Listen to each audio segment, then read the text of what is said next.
عقیدے کی پھر بنیادی طور پہ دو قسمیں ہیں. ایک عقیدہ صحیحہ سالمہ، یعنی وہ عقیدہ کہ جو بالکل صحیح ہو، سالم ہو، درست ہو. دوسرا وہ عقیدہ کہ جو عقیدہ باطلہ کہلاتا ہے، عقیدہ باطلہ یعنی غلط عقیدہ.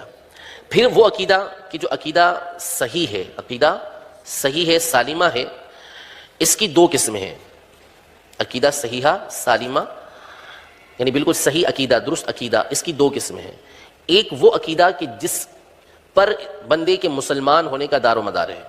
ایک وہ عقیدہ کہ جس پر انسان کے مسلمان ہونے کا دار و مدار ہے، کہ یہ عقیدہ ہوگا تو بندہ مسلمان ہوگا، یہ عقیدہ نہیں ہوگا تو بندہ مسلمان نہیں رہے گا. جیسے اللہ تبارک و تعالیٰ کو ایک ماننا، نبی کریم صلی اللہ تعالیٰ علیہ وآلہ وسلم جو کچھ اللہ تبارک و تعالیٰ کی طرف سے لے کر آئے اس میں آپ علیہ الصلوۃ والسلام کو سچا ماننا.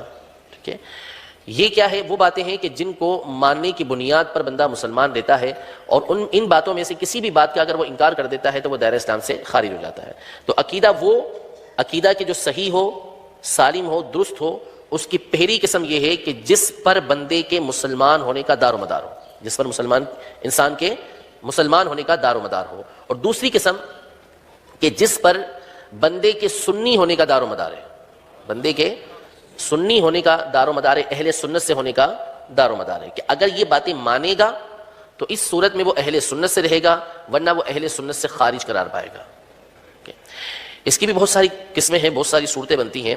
جیسے مثال کے طور پر ضروریات مذہب اہل سنت ان کو کہا جاتا ہے، ضروریات مذہب اہل سنت. اس کی ایک مثال فتاوی رضویہ کی 14ویں جلد کے اندر یہ ہے. تو عقیدہ صحیحہ سالمہ وہ عقیدہ کہ جو درست ہو، اس کی پہلی قسم وہ کہ جس پر انسان کے مسلمان ہونے کا دار و مدار ہو، اور دوسری قسم وہ کہ جس پر انسان کے سنی ہونے کا دار و مدار ہو. اسی طریقے سے آپ عقیدہ باطلہ پر آ جائیں کہ عقیدہ باطلہ کی بھی دو قسمیں ہیں. وہ عقائد و نظریات کہ جن کا اعتقاد رکھنے کی وجہ سے بندہ کافر قرار پاتا ہے، بندہ کافر قرار پاتا ہے. جیسے اللہ تبارک و تعالیٰ کے سوا کسی اور کو معبود ماننا، نعوذ باللہ من ذالک. اگر کوئی اللہ تبارک و تعالیٰ کے علاوہ کسی اور کو معبود مانے تو وہ دائرہ اسلام سے خارج ہو جائے گا. لہذا یہ ایک ایسا عقیدہ ہے، ایسا نظریہ ہے کہ جو اس عقیدے کو اپنائے گا وہ دائرہ اسلام سے خارج ہو جائے گا، وہ بندہ مسلمان نہیں رہے گا. دوسرا وہ عقیدہ کہ جس کی بنیاد پر وہ غلط عقیدہ رکھنے کی وجہ سے بندہ دائرہ اسلام سے تو خارج نہیں ہوتا لیکن دائرہ سنیت سے خارج ہو جاتا ہے، اہل سنت سے اس کا تعلق باقی نہیں رہتا. جیسا کہ اس کی مثال ہم نے پیچھے یزید کے فسق و فجور کی دی. اگر کوئی شخص نعوذ باللہ یزید کو نیک پارسا مانتا ہے، متقی مانتا ہے، تو ایسا شخص جو ہے وہ دائرہ سنیت سے، اہل سنت کے دائرے سے خارج ہو جائے گا.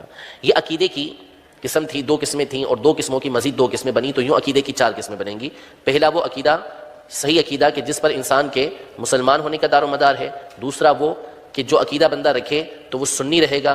تیسرا عقیدہ باطلہ کہ جس کے رکھنے کی وجہ سے بندہ دائرہ اسلام سے خارج ہو کر کافر قرار پاتا ہے. چوتھا کہ جس عقیدے کو رکھنے کی وجہ سے بندہ بد مذہب قرار پاتا ہے، سنی نہیں رہتا.